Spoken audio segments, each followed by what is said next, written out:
Buenas noches.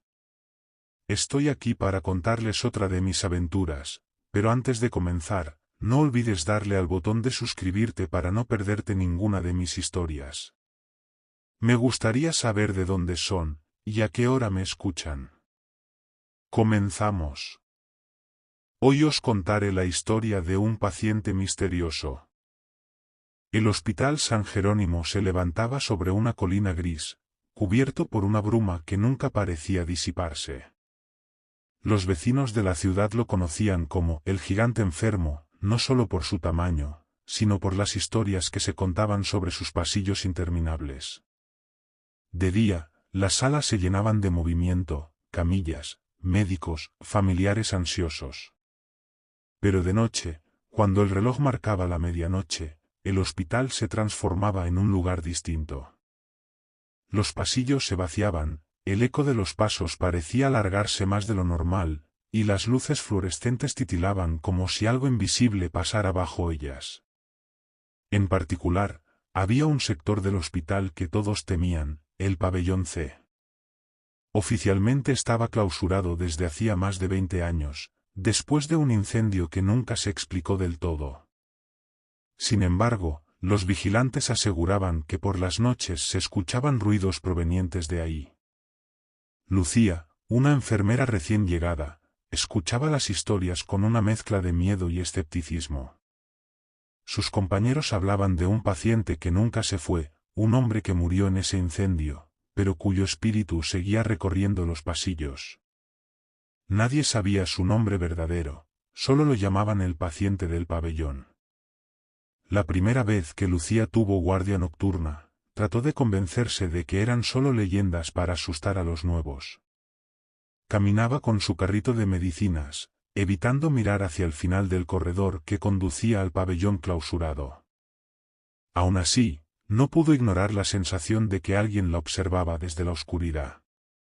A la 1 de la madrugada, mientras revisaba historiales clínicos, escuchó un sonido extraño. Pasos arrastrados, lentos, acompasados.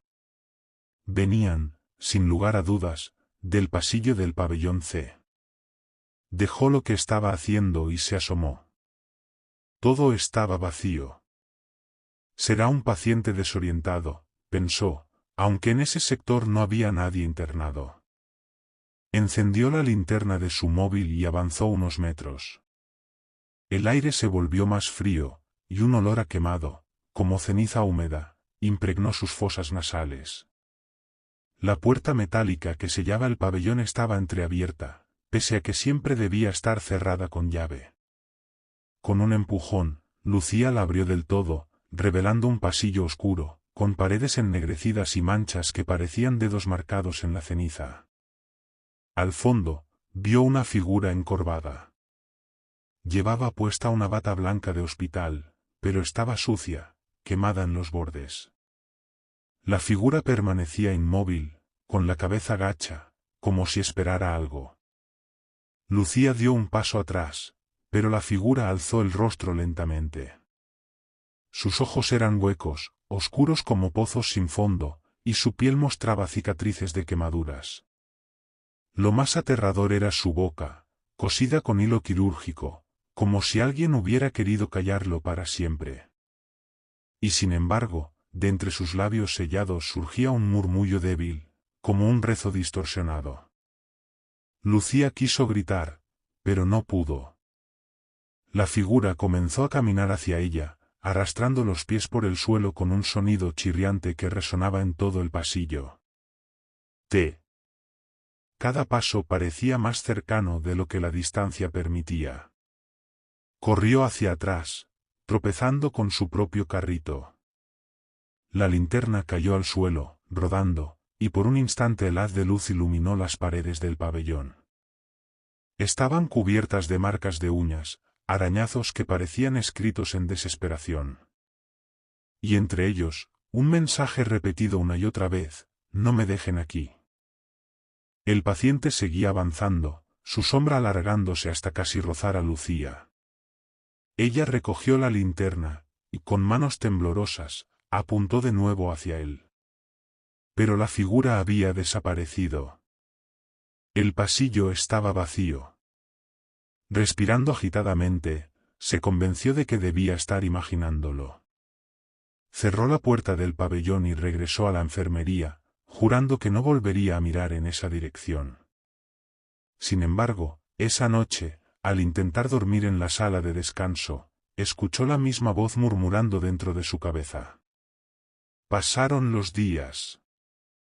Lucía trataba de concentrarse en sus tareas, pero no dejaba de sentir la presencia. Los demás enfermeros notaron su palidez y su falta de sueño. Algunos le dijeron que dejara de pensar en el pabellón, que lo ignorara. Pero cada noche los susurros se hacían más intensos.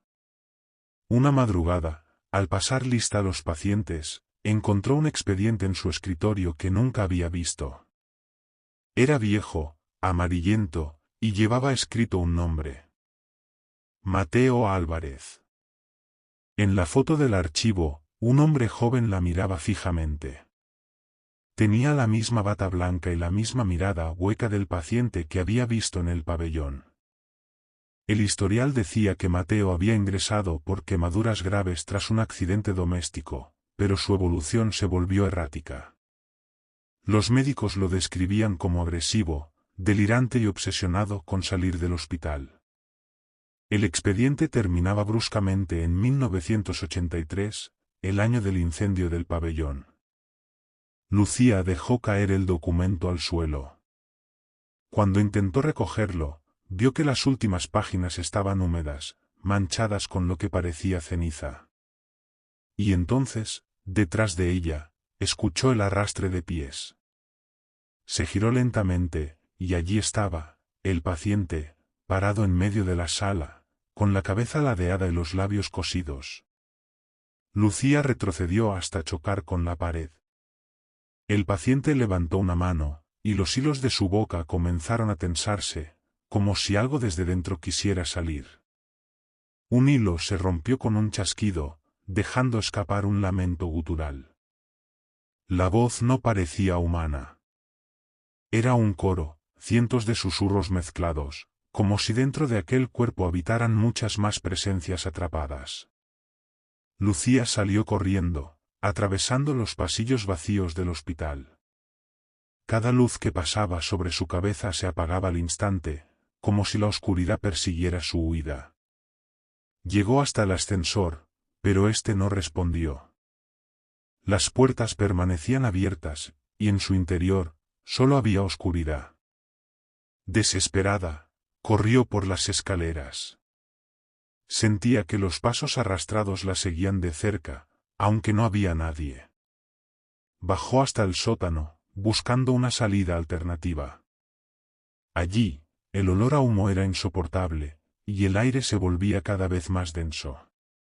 Entre las sombras del sótano, descubrió algo que le heló la sangre, decenas de camillas oxidadas alineadas, cada una con una figura cubierta por sábanas negras. Y en cada sábana, una costura gruesa a la altura de la boca, como si todos aquellos cuerpos hubieran sido sellados para siempre. De pronto, todas las figuras comenzaron a incorporarse lentamente, con movimientos rígidos, como marionetas rotas. Los murmullos llenaron la sala, un eco insoportable que resonaba dentro de la cabeza de Lucía. El paciente apareció entre ellos, avanzando lentamente hacia ella. Ahora, la mayoría de los hilos de su boca estaban rotos, y lo que salía de allí no era un lamento, sino una frase clara. Tú, también. La multitud de figuras extendió sus manos hacia ella. Lucía intentó correr, pero el suelo del sótano estaba cubierto de ceniza caliente que se pegaba a sus zapatos, como si quisiera absorberla. El calor aumentó hasta ser insoportable, y el aire se llenó de humo. La enfermera gritó, y por un instante creyó ver el fuego, las llamas del antiguo incendio reviviendo en torno a ella. Las figuras ardían sin consumirse, acercándose cada vez más. Cuando los otros médicos llegaron al día siguiente, encontraron el sótano vacío. Solo había ceniza en el suelo, y sobre una de las camillas, el uniforme de Lucía, perfectamente doblado, con una tarjeta de identificación quemada en los bordes. En el escritorio de la enfermería había quedado el expediente de Mateo Álvarez abierto.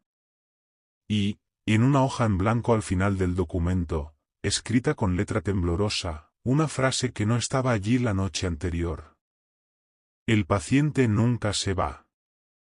Gracias por acompañarme hasta el final.